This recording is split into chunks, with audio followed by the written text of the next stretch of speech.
하늘에 가득 찬 영광의 하나님, 온 땅에 충만한 존귀하신 하나님, 생명과 빛으로 지혜와 권능으로 언제나 우리를 지키시는 하나님,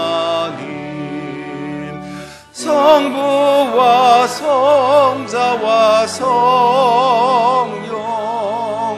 삼위의 하나님,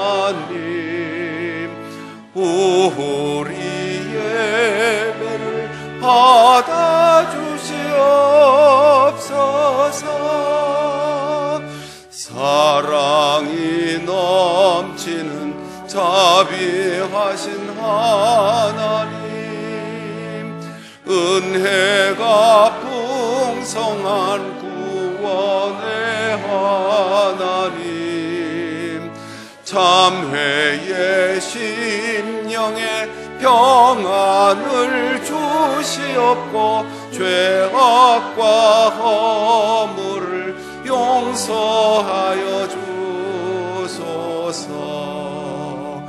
찬송과 영광과 생명 구원의 하나님, 우리 예배를 받아주시옵소서.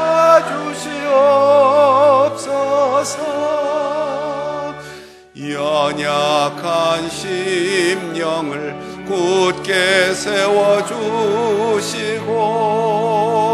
우둔한 마음을 지혜롭게 하시고 주의 뜻 받들어 참되게 살아가며 주 말씀 따라서 용감하게 하소서. 권능과 지혜와 사랑 은혜의 하나님, 우리 예배를 받아주시옵소서.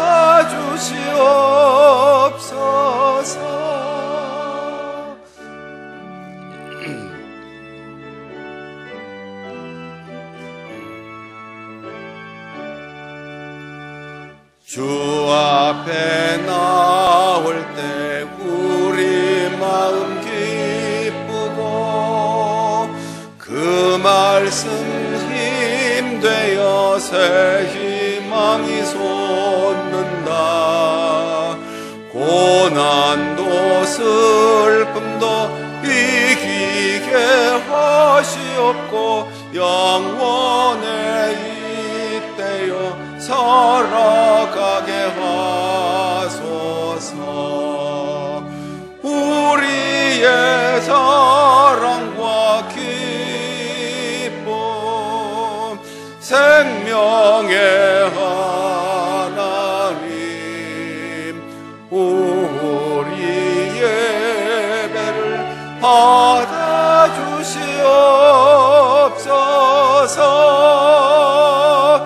아멘.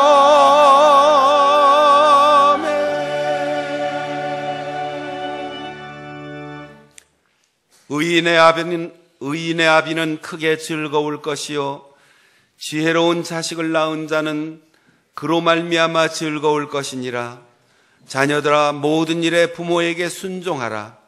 이는 주 안에서 기쁘게 하는 것이니라. 아멘.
완전하고 영원하신 사랑의 하나님, 우리에게 가정을 주시고 부부의 사랑, 부모와 자녀의 신뢰, 형제의 우애로 낙원을 이루게 하시니 감사합니다. 부모를 통해 하나님의 사랑을 누리게 하셨으니 자녀로 하여금 더욱 부모를 공경하고 순종함으로 이 땅에서 잘 되고 장수하는 복을 누리게 하옵소서. 다함없는 사랑을 주시는 주 예수 그리스도의 이름으로 기원하옵나이다. 아멘.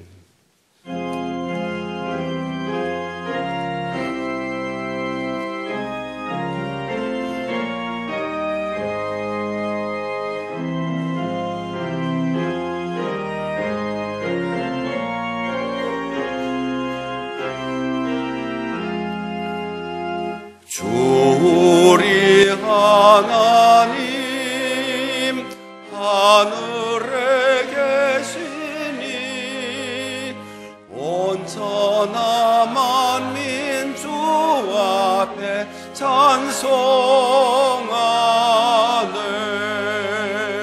이 천지 만물도 주 앞에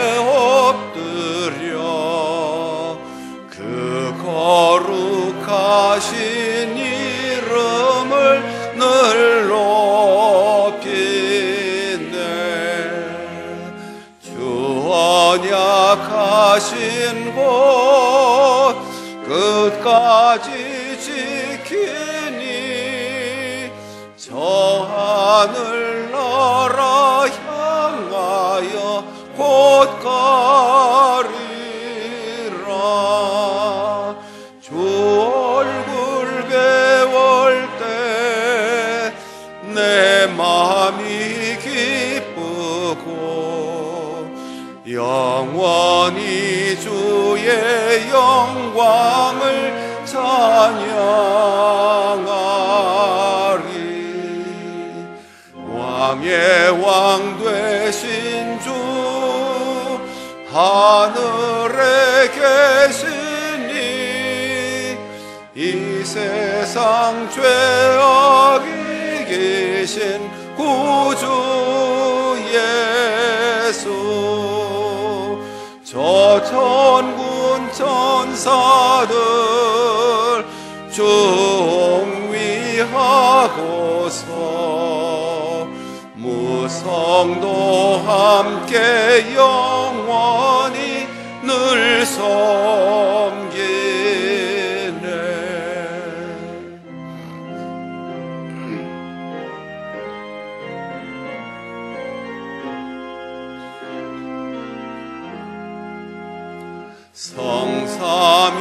성삼위일체께 승리한 머리들 다 기쁜 소리 높여서 감사드려. 창조주 하나님 내 주님 되시니 주 앞에 나도 엎드려 경배하네.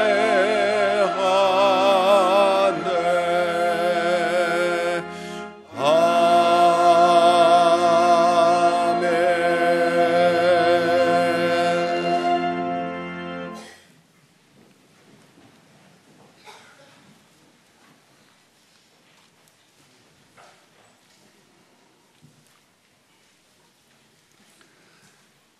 네 부모를 공경하라.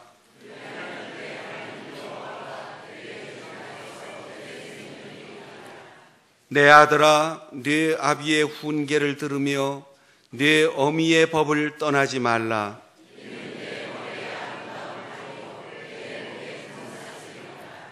너를 낳은 아비에게 청종하고 네 늙은 어미를 경히 여기지 말지니라.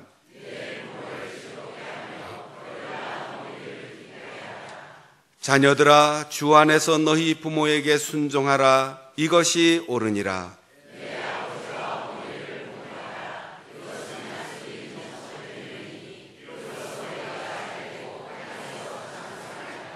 아멘.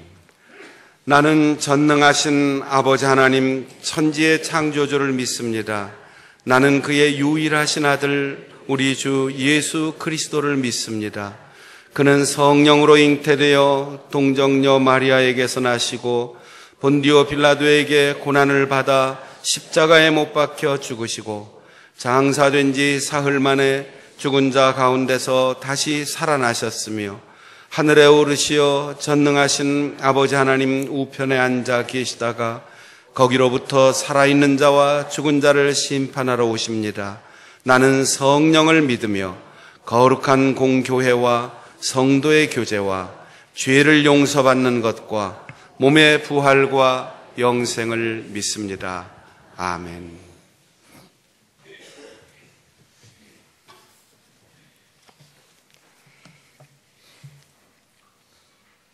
천지 만물을 창조하시고 생사화복을 주관하시는 하나님 아버지 은혜와 사랑을 감사드립니다. 한 주간을 지켜 보호하여 주시고 거룩한 주의 날 하나님 전에 나와 예배할 수 있도록 인도하여 주시니 감사드립니다. 연약하고 부족하여 죄의 굴레에서 살 수밖에 없는 우리들을 십자가 보혈의 능력으로 정결케 하시어 거룩한 하나님의 자녀로 살아갈 수 있도록 복을 주시니 감사드립니다. 사랑의 하나님 아버지, 5월의 두 번째 주일 어버이 주일로 예배하게 하시니 감사합니다. 10계명 중 제5계명에 내 부모를 공경하라, 이것은 약속 있는 첫 계명이라 하였고, 잠언에서도 내 아들아 내 아비의 훈계를 들으며 내 어미의 법을 떠나지 말라고 권면하고 있습니다. 어버이요 또한 자녀인 우리들이 부모를 공경하며 자녀에겐 신앙의 본이 되는 삶을 살아가도록 은혜 주시길 원합니다. 실록의 5월을 맞이하여 우리 교회에도 생동감이 넘치는 교회가 되길 기도합니다. 파릇한 새싹들이 하나님의 비전을 품고 자라나게 하시고 이 나라 대한민국에 선한 영향력을 끼치는 지도자로 자라나게 하시옵소서. 교회학교 전도사님과 교사들에게 성령의 능력을 부어주셔서 그 사명을 잘 감당할 수 있도록 도와주시옵소서. 연로하신 어르신들에게 영육을 강건하게 하셔서 예배에 참석하시기에 어려움이 없도록 건강을 주시옵소서. 남북 대화의 창이 열리게 하시니 감사합니다. 이제 주님의 주권하에 남북 통일의 문이 열리고 남과 북이 하나 되어 평양의 대부흥의 물결이 다시 일어나는 거룩한 땅으로 회복시켜 주시옵소서. 남과 북이 함께 예배하는 우리나라가 되게 하여 주시옵소서. 하나님을 섬기고 보이지 않는 곳에서 묵묵히 교회를 섬기는 아름다운 손길들을 기억하여 주옵소서. 이들을 복내려 주시고 삶이 풍성케 하여 주시옵소서. 병환 중에 있는 성도들에게 치유와 회복의 은혜를 주시고 멀리 출타 중에 있는 장춘당 가족들을 지켜 보호하여 주시옵소서. 오늘부터 충기의 부흥회가 열립니다. 하나님의 말씀에 목말라 하는 우리 모두에게 생명샘이 되게 하여 주시옵소서. 이 시간 하나님의 대언자로 말씀을 전하시는 박순영 담임 목사님에게 성령의 능력을 부어주셔서 생명의 말씀이 선포되게 하시고 우리에게 빛으로 임하게 하시옵소서. 이 시간 찬양으로 영광 돌리는 임마누엘 찬양대 찬송을 흠양하시고 우리 모두에게 은혜가 되게 하시옵소서. 우리를 죄에서 구원하신 예수 그리스도의 이름으로 기도합니다. 아멘.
어머니의 넓은 사랑 귀하고도 귀하다. 그 사랑이 언제든지 나를 감싸줍니다. 내가 울 때 어머니는 주께 기도드리고,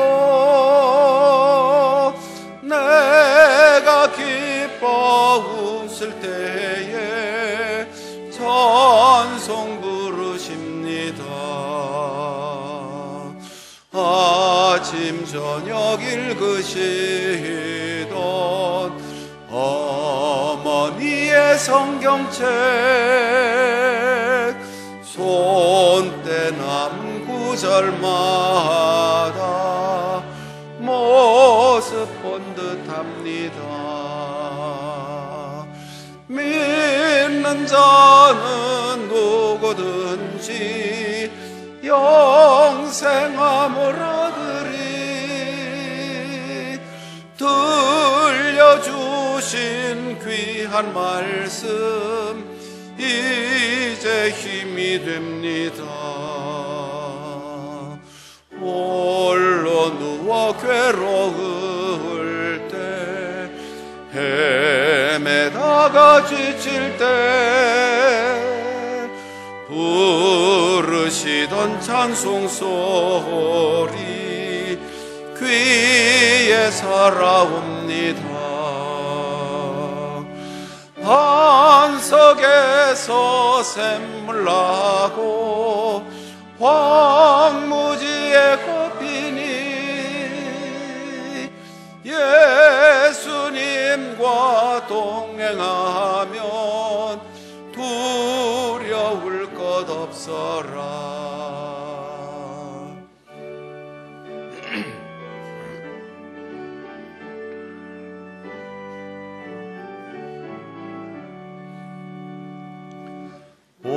온유하고 겸손하며 올바르고 굳세게 어머니의 뜻 받들어 보람 있게 살리라. 풍파많은 세상에서 선한 싸움 싸우다 생명신에 흐르는 곳 길이 함께 살리라.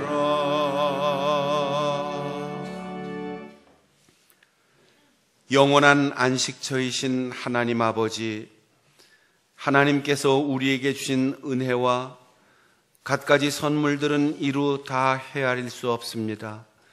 세상의 어떤 말로도 다 표현할 수 없는 감사의 마음을 이 예물에 담아 드리오니 우리의 정성을 받아 주시옵소서. 우리의 가정이 사철의 봄바람 불어오는 낙원 같기를 원합니다. 평생 자녀를 위해 사랑으로 희생하고 온 마음으로 기도하는 부모를 존귀하게 여기며 순종함으로 하나님을 더욱 잘 섬기게 하옵소서. 하나님께서 맡겨주신 재물 가운데 구별하여 믿음으로 봉헌하는 이들의 가정이 화목하고 생업이 형통하며 몸도 마음도 강건하게 하옵소서. 복의 근원이신 주 예수 그리스도의 이름으로 기도하옵나이다. 아멘.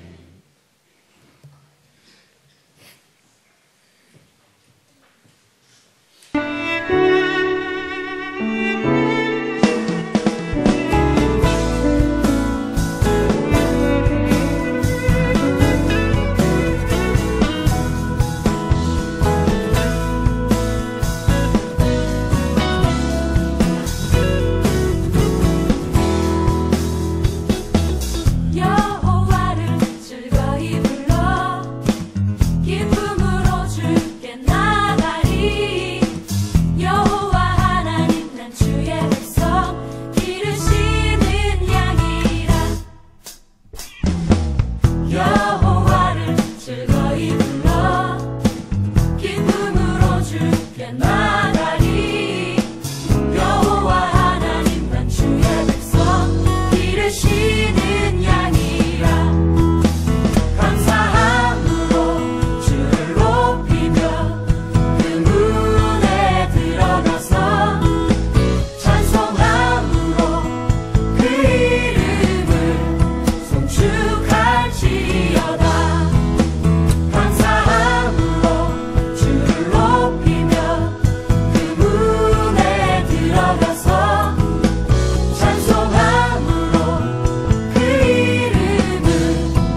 1, 2남 전도회가 주최하고 남녀전도회 1에서 2, 3, 4 4개의 기관의 남녀전도회 회원들의 가족 수련회를 준비하고 계획하고 있습니다. 이번 주 금요일과 토요일 1박 2일인데 또 후반 토요일에는 남전도회 수양관 기도회도 있습니다. 여러분들이 기억하시고 적극 참여해서 가정의 기쁨과 행복이 가득한 복된 기회로 선용할 수 있기를 바랍니다.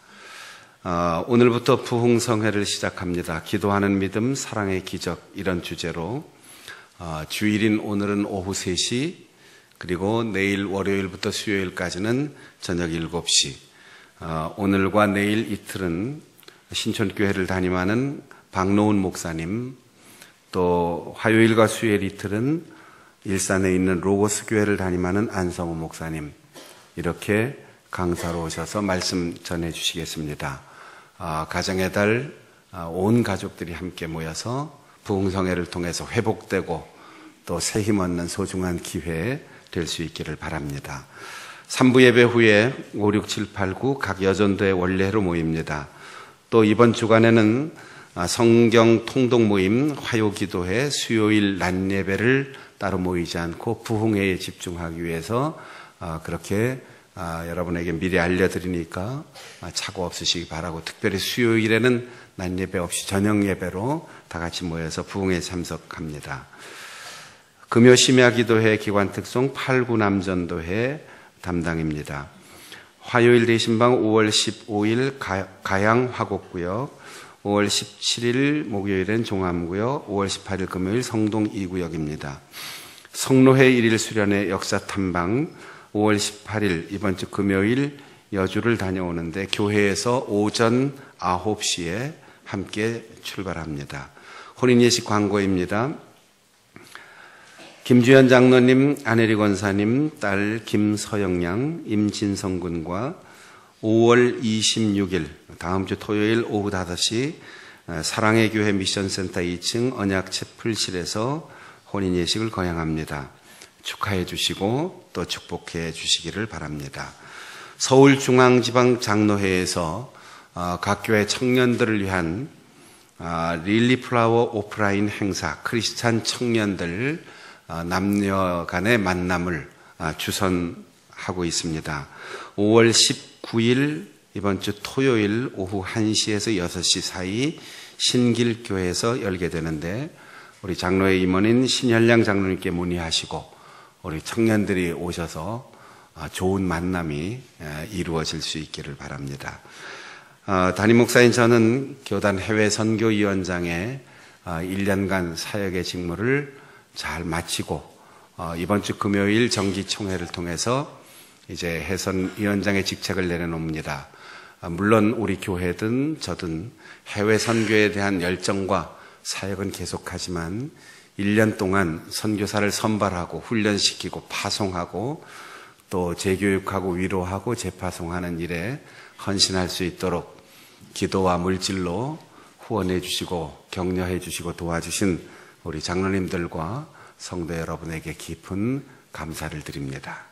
오늘 우리에게 주시는 하나님의 말씀은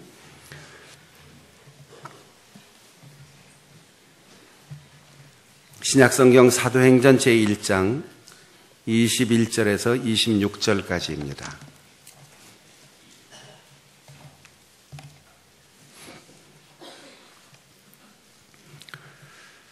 이러함으로 요한의 세례로부터 우리 가운데서 올려져 가신 날까지 주 예수께서 우리 가운데 출입하실 때에 항상 우리와 함께 다니던 사람 중에 하나를 세워 우리와 더불어 예수께서 부활하심을 증언할 사람이 되게 하여야 하리라 하거늘 그들이 두 사람을 내세우니 하나는 바사바라고도 하고 별명은 유스도라고 하는 요셉이요 하나는 마띠아라.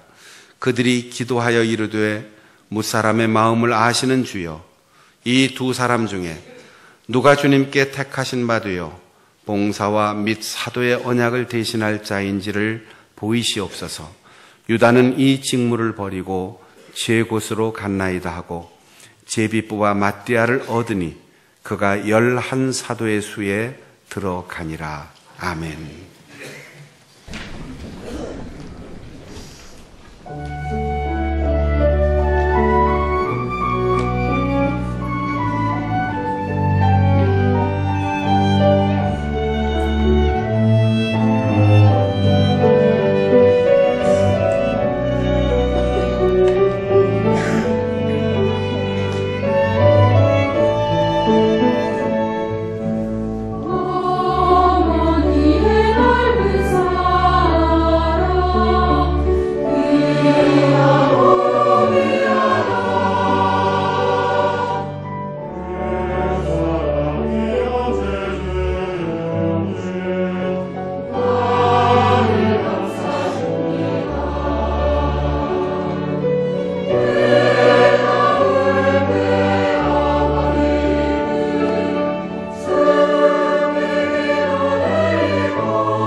저도 단독 목회를 하기 이전까지는 찬양대를 계속해서 늘 찬양을 했는데 가장 노래의 완성도가 떨어지는 날이 오늘이에요. 어버이 주일에 찬양하면 연습한 대로 안 나와요. 가사도 틀리기도 하고 또 목이 메어가지고 소리가 안 올라가기도 하고 화음도 잘 안 되고, 그런데 영감은 가장 깊고 감동이 되는 그것이 어버이 주일이에요. 어머니의 노래, 이거 끝까지 목매이지 않고 부를 수 있는 사람이 아무도 없기 때문이죠. 오늘 어버이 주일에 좋은 찬양으로 우리 어머니의 은혜, 아버지의 은혜, 그 사랑을 하나님께서 우리에게 주셨음을 감사하고 또 감동을 받을 수 있도록 찬양한 우리 찬양대원들이 다음 주부터 또 완성도 높은 노래 속에도 이런 감동이 담길 수 있도록 여러분 박수로 격려해 주세요.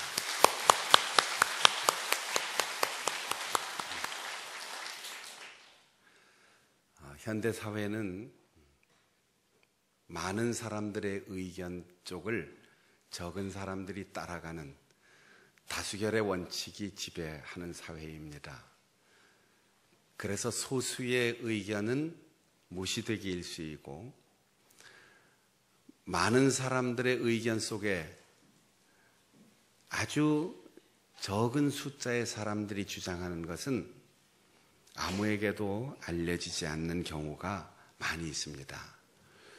또 수학적으로도 아주 작은 숫자는 그냥 0으로 치고 수렴한다고 하는데 조금 넘어가면 많은 숫자는 위로 붙이기도 하고 그렇게 해서 많은 숫자의 횡포가 사실은 지배하는 세상이 오늘날 우리의 세상 또 민주주의라고 하는 결정 구조에서 사람이 만든 제도가 완벽할 수 없다는 사실을 생각하게 하는데 예수님이 부활하시고 승천하신 다음 약속하신 성령을 기다리라라고 하면서 분부하고 가셨습니다.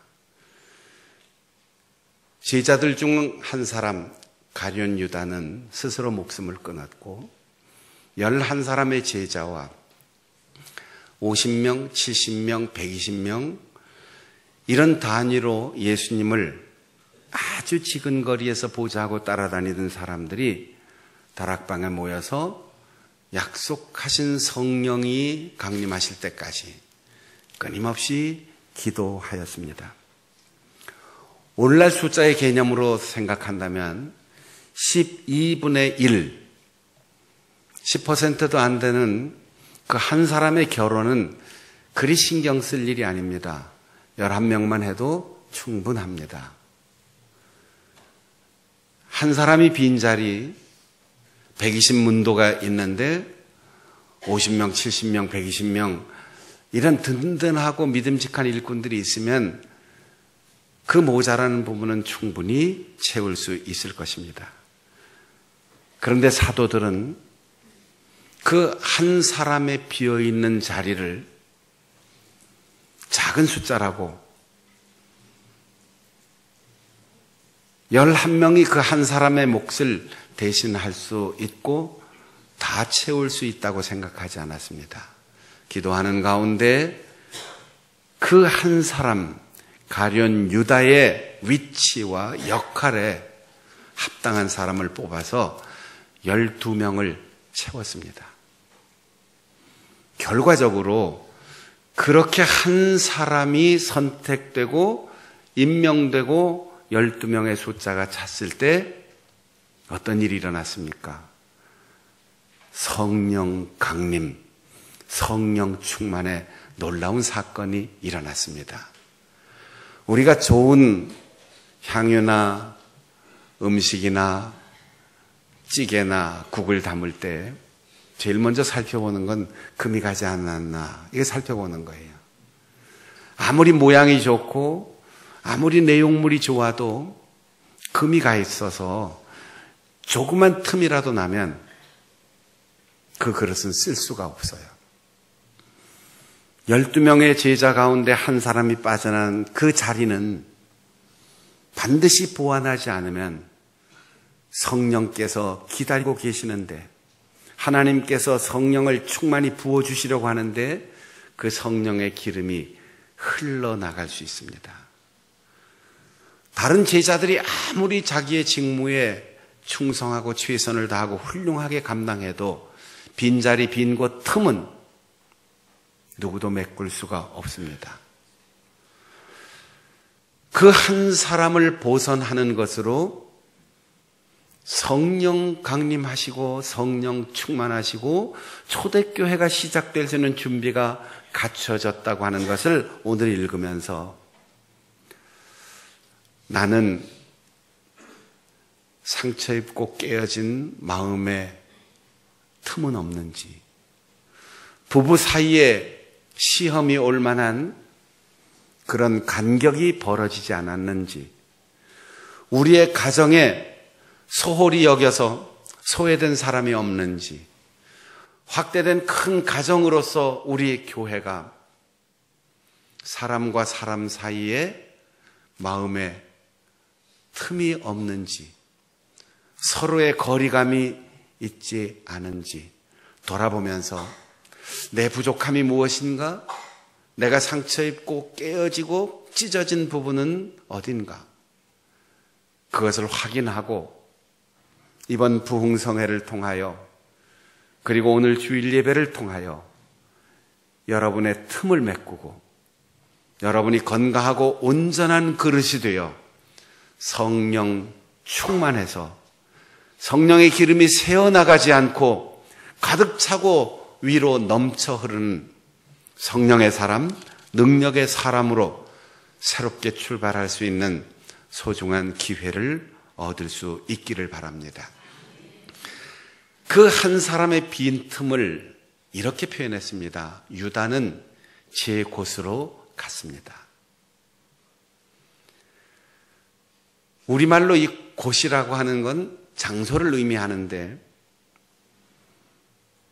번역이라고 하는 것이 늘 그 언어가 가지고 있는 모든 뜻을 다 옮겨 놓을 수가 없어요. 그래서 번역을 하는 사람들, 번역 전공하는 사람들의 속담이 있습니다. 번역은 반역이다. 번역해놓고 나면 왠지 마음에 들지 않는다는 거죠. 그 언어에 해당하는 똑같은 언어는 남의 나라에 없는 거니까 가장 근사치에 가까운 언어로 옮겨놓지만 흡족하지 않아요.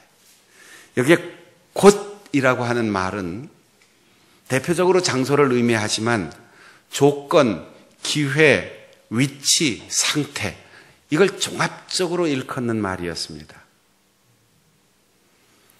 유다가 장소만 선택해서 지가 있고 싶은 곳으로 갔다, 이런 뜻이 아니에요. 물론 그가 스스로 선택해서 큰 나무에 가서 목을 맸습니다. 나무도 가룟 유다가 싫어서 가지를 부러뜨려서 떨어져 밭에 창자가 터져 비참하게 죽었습니다. 그렇게 나무를 향해서 밭을 향해서 갔다라는 말뿐 아니라 이리저리 조건을 따지고 기회를 엿보고 가장 높은 위치를 탐하고 자기 좋은 상태만 유지하다가 주님이 주신 것 다 놓치고 제 곳, 제 장소로 갔다는 거죠. 이 곳을 설명하는 단 하나의 문자가 제라는 뜻, 제 곳으로 갔다. 여러분은 지금 어느 곳에 머물러 있습니까? 어떤 조건을 충족시키며 살고 있습니까? 어떤 기회를 엿보고 있습니까? 어떤 위치에 있고 어떤 상태에 있습니까? 그것이 자기를 중심으로 제 곳, 내가 원하는 조건, 나에게 기회, 내가 영향력을 확대하고 내 권력을 움직일 수 있는 위치, 그리고 내 이기심이 충족되는 상태, 이걸 추구하면서 오늘도 기도하고 있다면 우리는 가룟 유다가 간 제 길, 제 곳, 자기 중심적인 그 인생의 길을 걷는 겁니다. 마지막에 죽음까지도 주님께서 부르시거나 주신 사명 잘 감당하고 하나님께서 주신 모든 건강을 다 소진하고 평안하게 떠난 게 아니고 자기가 선택해서 자기가 선택한 나무에 자기가 목을 매달았고 자기가 죽음을 결정했습니다. 이렇게 자기 중심적인 인생을 살다가 자기의 뜻대로 자기의 인생을 마치는 것, 이것이 제 곳으로 갔다라는 뜻입니다. 사람의 기준으로 볼 때 12명의 제자 가운데 오늘날 본받고 따라가고 가까이 하고 싶은 사람이 누구냐라고 물어보면 다 가룟 유다를 선택할 거예요. 왜? 나머지는 뱃사람, 농사꾼, 욕먹는 사람, 별 볼 일 없는 사람인데 가룟 유다는 독립운동가였습니다. 자기 소신이 분명한 사람이었습니다. 계산이 확실하고 빠른 사람이었습니다. 기회를 놓치지 않는 사람이었습니다. 자기의 결정과 판단을 옳다고 믿고 끝까지 그 길을 가는 신념의 사람이었습니다. 복음서에 가룟 유다라는 이름이 나오면 언제나 돈 이렇게 나와요.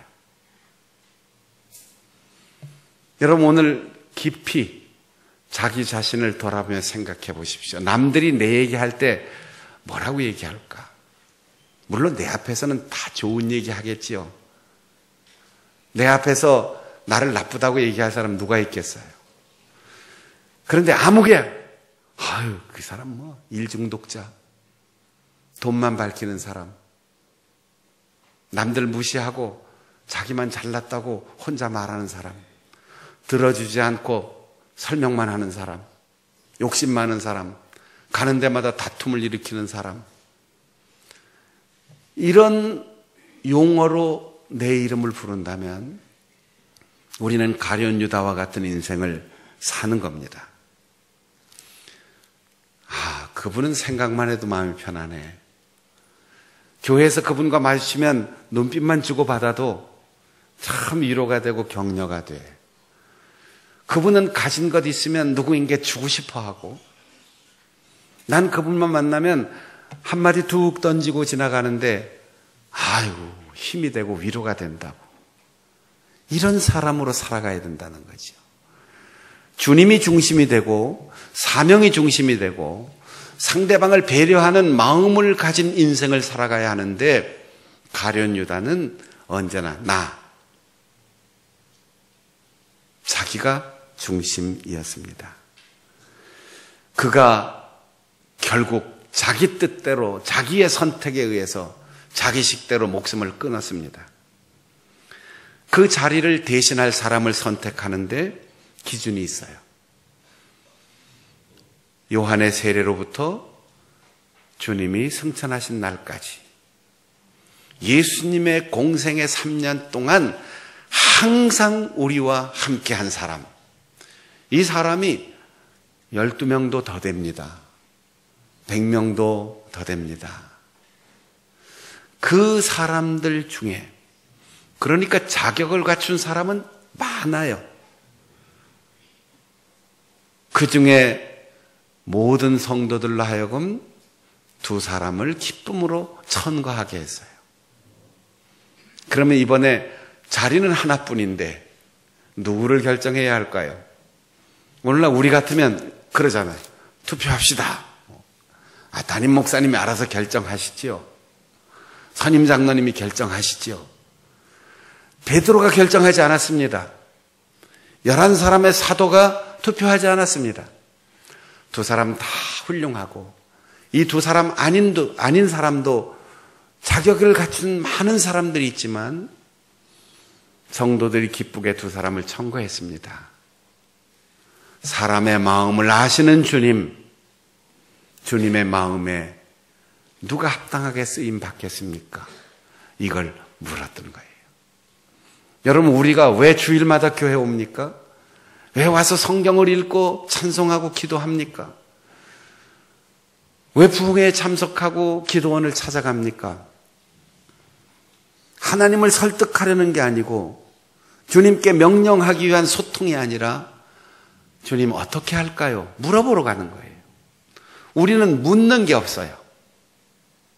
웅변 있고 열정이 있고 자기 소신과 확신은 있는데 주님 어떻게 할까요? 이게 주님을 기쁘시게 하는 일일까요?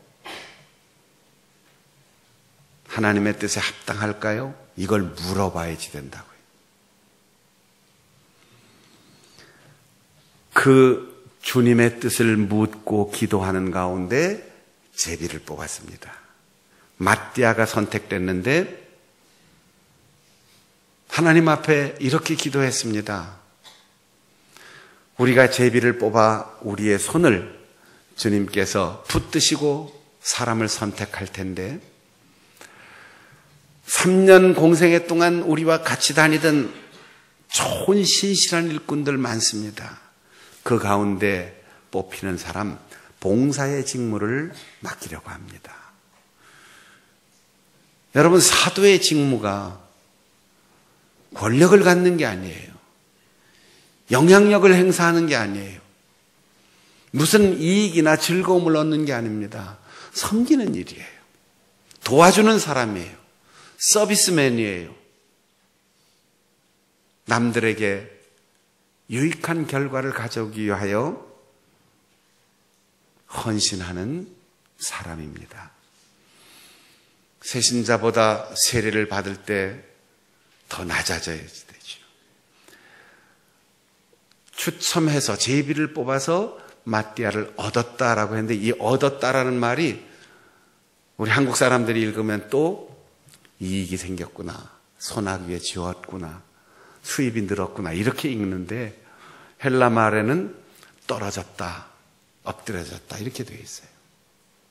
얻는다는 것은 올라가는 게 아니고 낮아지는 거예요. 직분을 맡는다는 것은 수지 맞는 게 아니고 손해보는 길이에요. 세신자보다 세례를 받을 때 여러분 회중석보다 더 낮아져서 무릎을 꿇어야 세례를 받을 수 있습니다. 우리 성도들이 가끔 성찬식을 하거나 세례식을 할 때 이왕이면 좀 올라와서 여기서 받게 하면 얼마나 좋을까. 강대상 위에 올라와서 성찬을 받으면 더 멋있을 것 같은데 성경의 원리가 그게 아닙니다.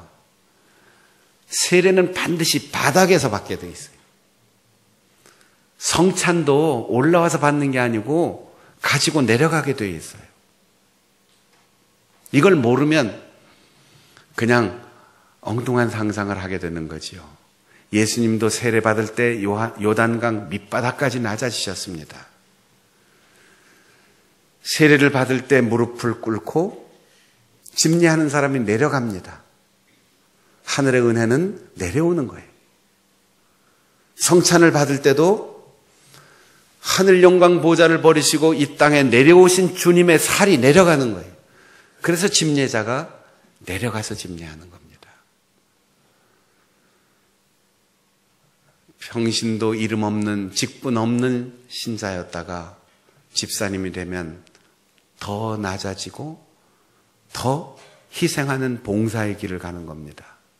권사님이 되고 장로님이 되면 교회에 영향력을 갖는 게 아니고 더 낮아지고 더 희생하고 더 봉사하는 겁니다. 신학교를 졸업하면 온 세상이 다 내 영향력 안으로 들어오는 것 같은 느낌을 가질 수도 있지만 목사가 되는 길은 밑바닥으로 내려가는 길이고 예수님처럼 피까지 목숨까지 다 내어주는 낮아지는 길입니다. 봉사의 직무를 오해하는 사람들이 너무나 많다는 사실이죠. 여러분, 교회 와서 혹시 목사 때문에 속상하거나 또 먼저 믿은 사람들 때문에 상처받은 적이 있어요? 직장이나 사회에서 그 인간 때문에 내 가슴에 못 박혔어, 잊을 수가 없어, 그런 사람이 있습니까? 그런데 사실 여러분에게 가장 깊은 상처를 주고 가장 고통을 주는 사람이 누군지 아세요? 자식입니다. 어머니를 가장 아프게 한 자식, 어머니의 마음속에 매일매일 대못을 박는 존재, 이게 자식이에요. 그런데 그거 기억하십니까?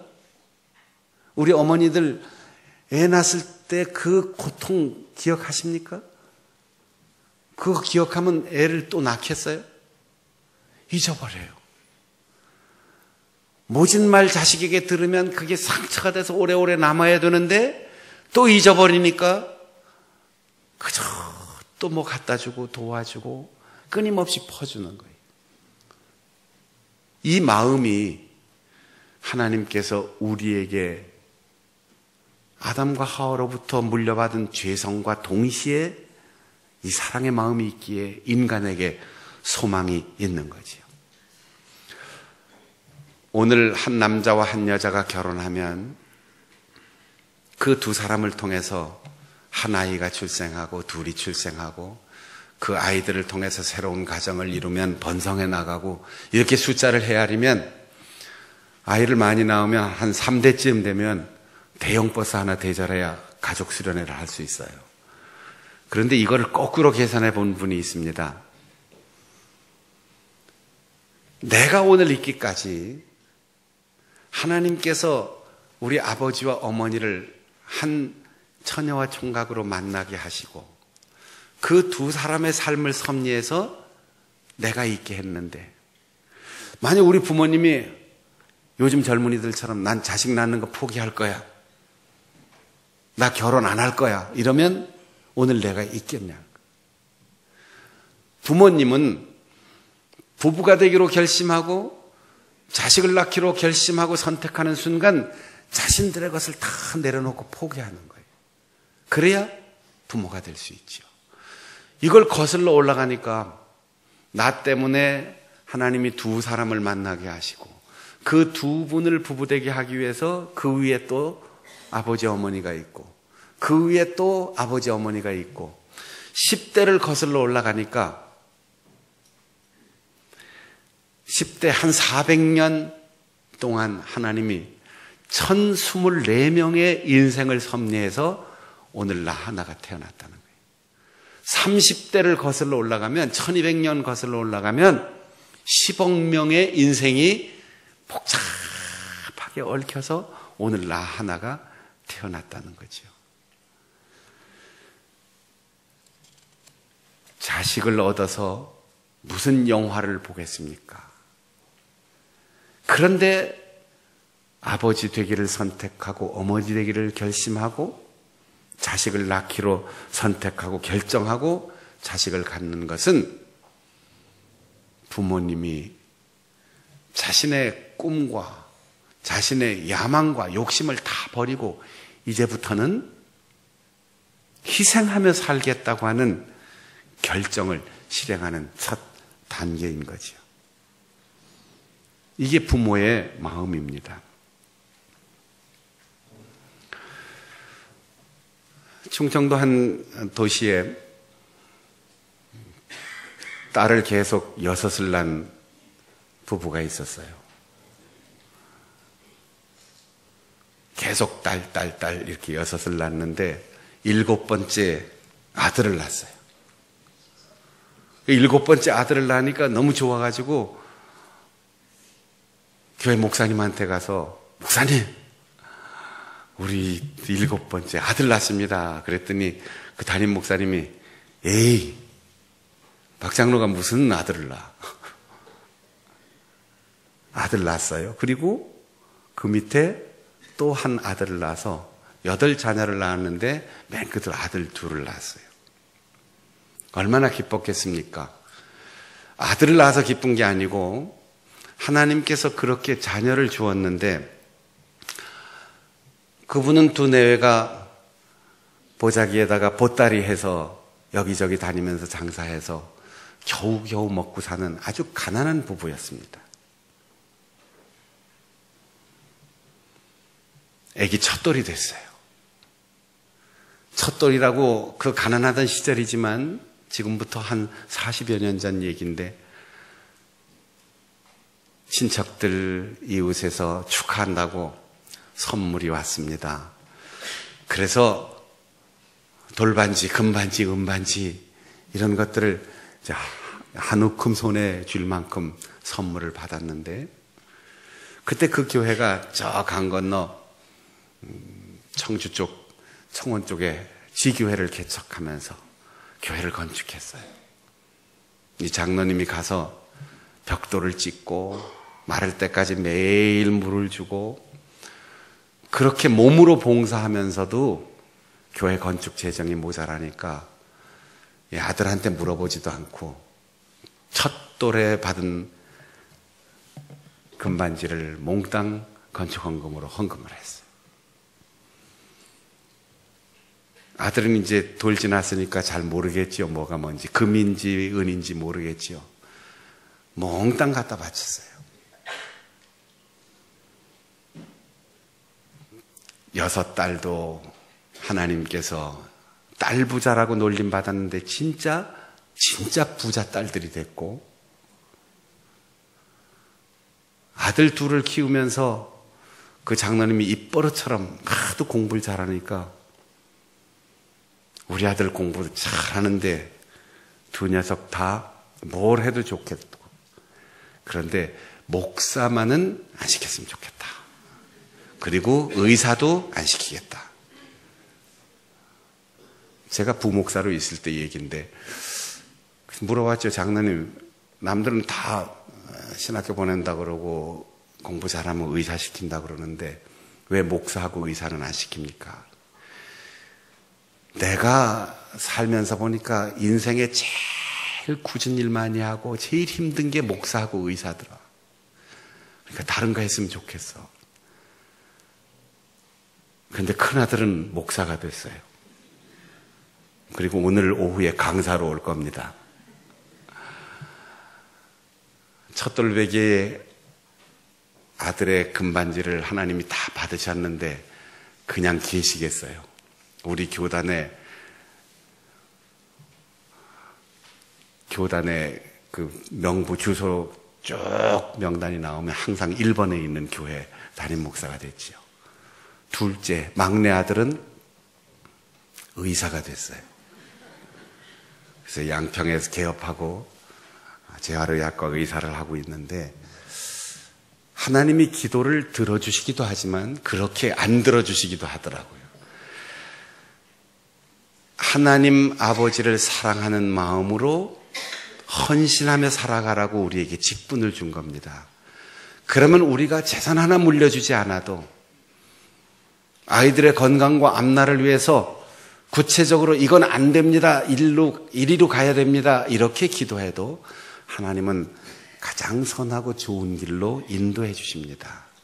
우리의 자녀들을 위하여 그런 수고를 한 부모님의 수고를 잊지 말아야 하는 거죠. 어머니날이 되고 이제는 어버이날이 되었는데, 원래 어머니날을 어버이날로 바꿀 때 말이 많았어요. 남자들이 아버지 날은 없나? 어린이날도 있는데. 그러니까 여자분들이 그렇게 얘기했습니다. 364일이 아버지 날이고 딱 하루 어머니 날인데, 그렇게 어머니 날을 고수하고 싶었지만 요즘은 남자들도 많이 불쌍해져 가지고 오히려 이제는 364일이 여성의 날이고 365일 중에 하루가 어버이날 겨우 어머니 곁에 끼어서 아버지가 대우를 받는 것 같아요. 어린이날은 제가 개인적으로 없어져도 되지 않나 생각이 들어요. 어린이를 인권의 대상으로 생각하지 않고 사람 대접을 하지 않았던 그 어려웠던 시대에 방정환 선생님이 유아, 유치하다, 유치부 이런 말로 소와 아동 이런 말을 쓰는데 늙은이 젊은이란 말은 있으니까 방정환 선생님이 어린이란 말을 처음으로 만들어서 인격적인 대접을 해주게 하고, 어린이는 위험해서 맨 먼저 구출해야 된다, 어린이는 먹여야 된다, 이런 헌장이 나올 때 가난하고 찌들리고 병으로 유아 사망률이 높을 때 어린이날을 만든 건데, 요즘 보니까 1년 365일이 어린이날이에요. 부모님도 허리가 휘죠.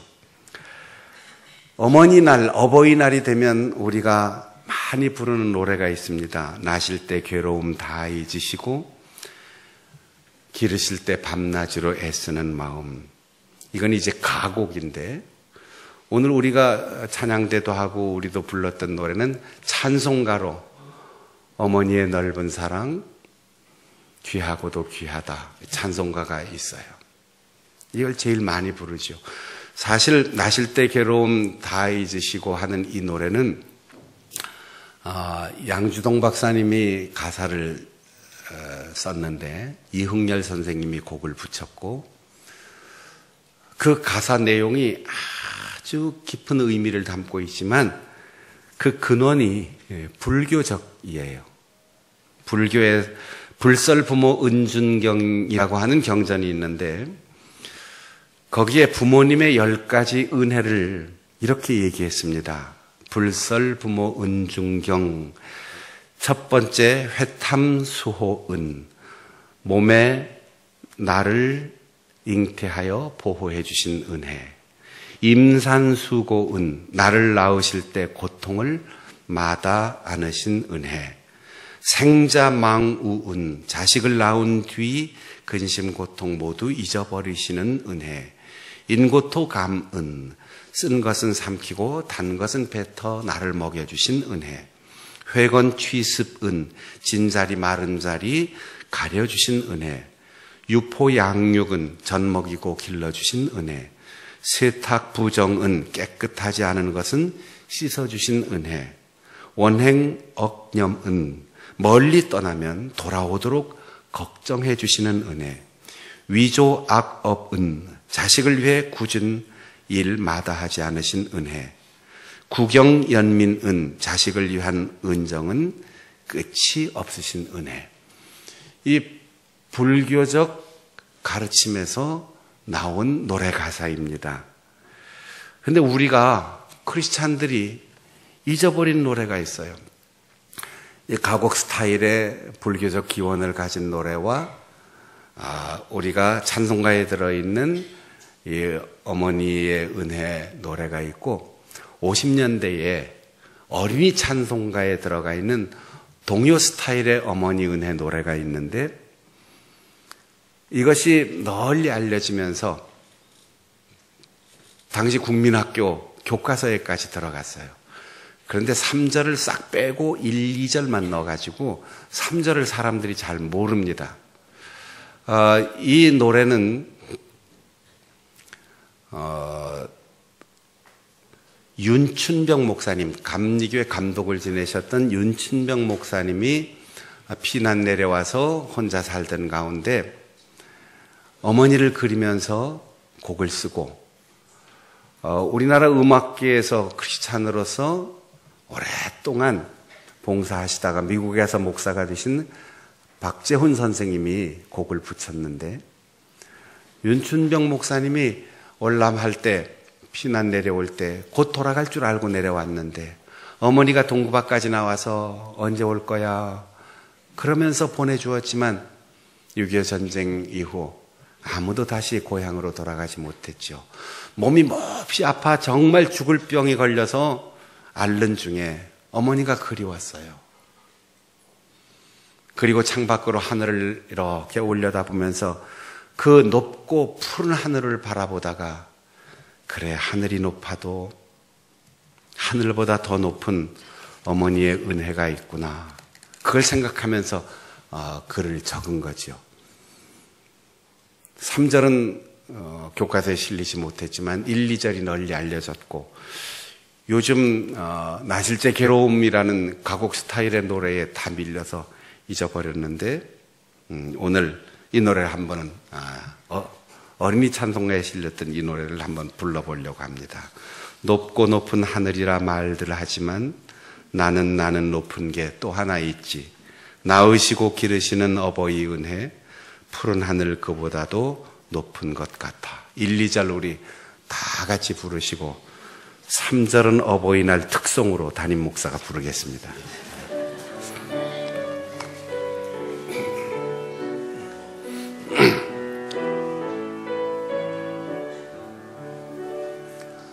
높고 높은 하늘이라 말들 하지만 나는 높은 게 또 하나 있지. 낳으시고 기르시는 어버이 은혜 푸른 하늘 그보다도 높은 것 같아 넓고 넓은 바다라고 말들 하지만 나는 넓은 게 또 하나 있지 사람 되라 이르시는 어버이 은혜 푸른 바다 그보다도 넓은 것 같다 산이라도 바다라도 따를 수 없는 어버이의 그 사랑 거룩한 사랑 날마다 주님 앞에 감사드리자 사랑의 어버이를 주신 은혜를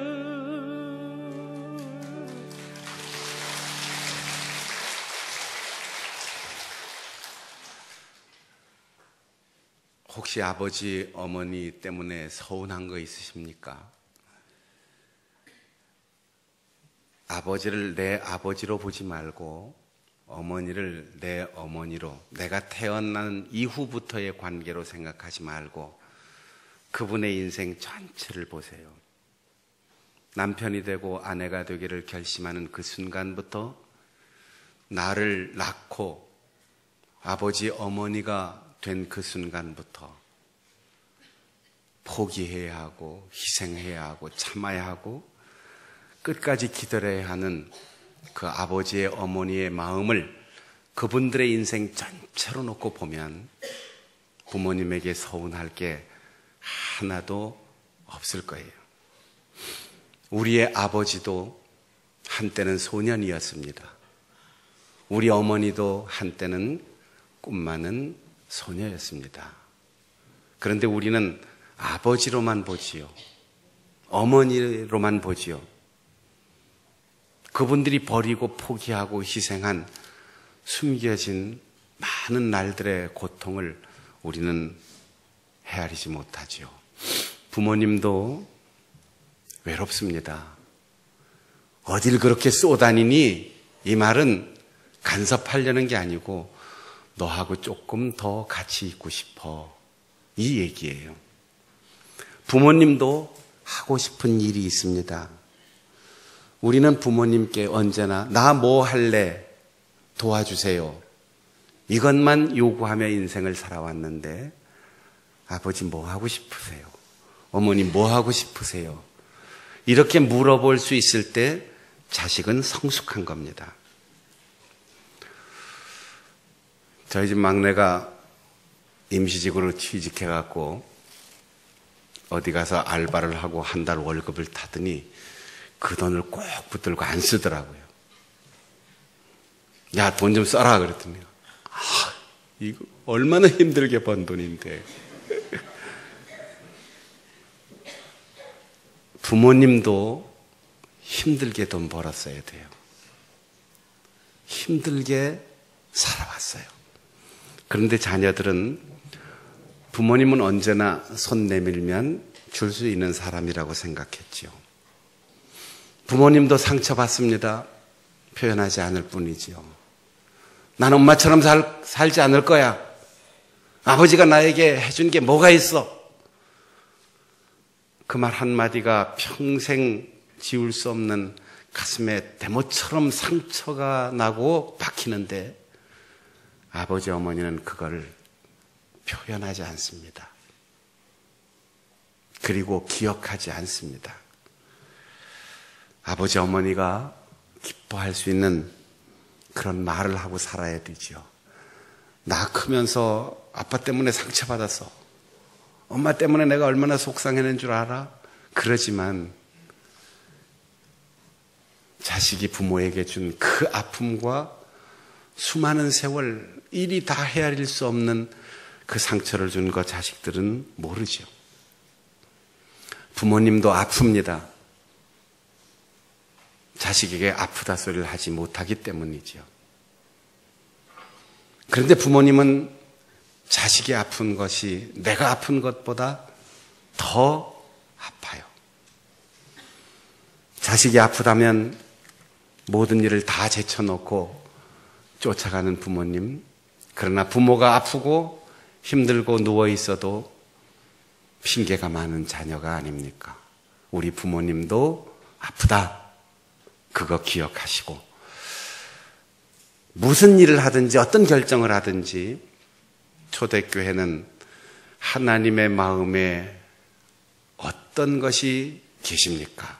하나님 마음에 드십니까? 이걸 먼저 물어보고 결정했는데 우리도 인생에 중요한 결정이 있을 때 부모님의 마음을 헤아려 물어보고 하나님께 여쭈어보고 그리고 나를 위해서 내가 모르는 수많은 희생과 고통과 상처를 다 가슴에 안았으면서도 표현하지 않고 기억하지 않고 계산하지 않는 그 부모님을 이제는 헤아려드리고 살펴드리고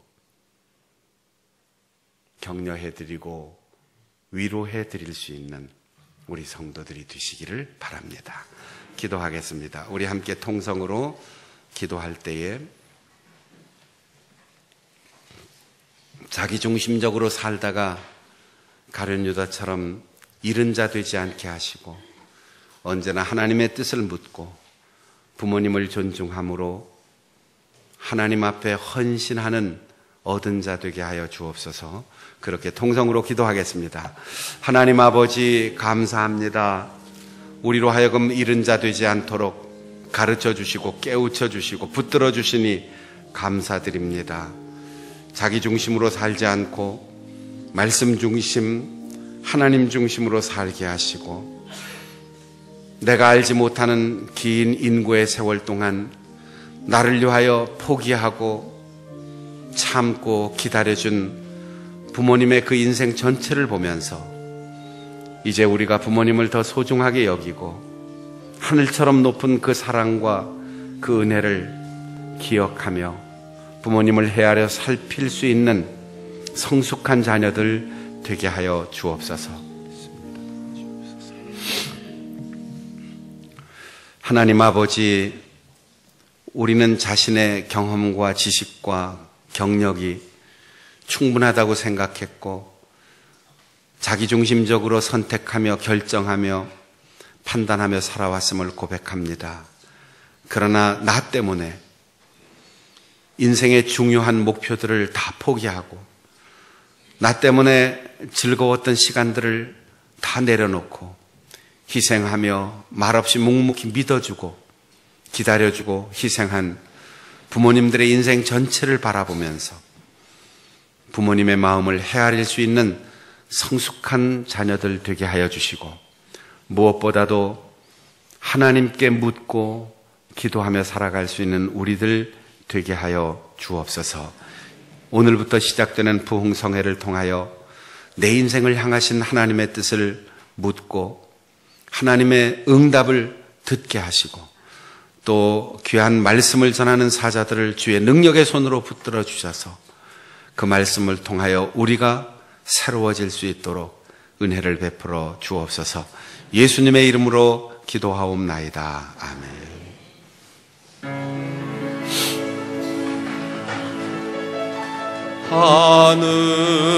하늘에 계신 아버지 이름 거룩하사 주님 나라 임하시고 뜻이 이루어지리라.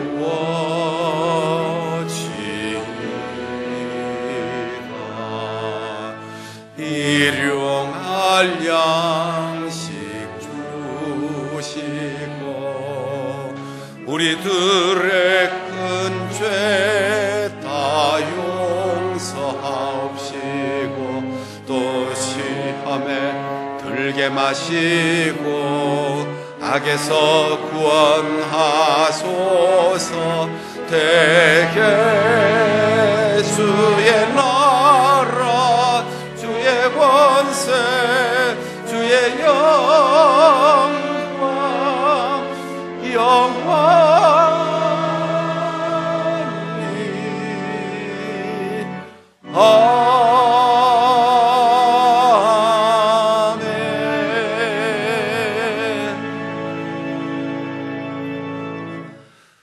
우리를 위하여 목숨을 내어주시고 이 땅의 강밑바닥까지 낮아지신 주 예수 그리스도의 은혜와 하나밖에 없는 아들을 내어주신 아버지 하나님의 극진하신 사랑과 보혜사 성령의 교통하심이 하나님의 뜻을 물으며 부모님의 마음을 헤아리며 감사하며 희생하며 헌신하며 자기중심적인 인생의 길을 버리고 하나님 중심, 나와 만나는 사람들을 행복하게 해주려는 아름다운 생각을 가득 채우고 실천하며 살기를 다짐하는 우리 모든 성도들의 삶 가운데 늘 함께 하시기를 간절히 축원하옵나이다.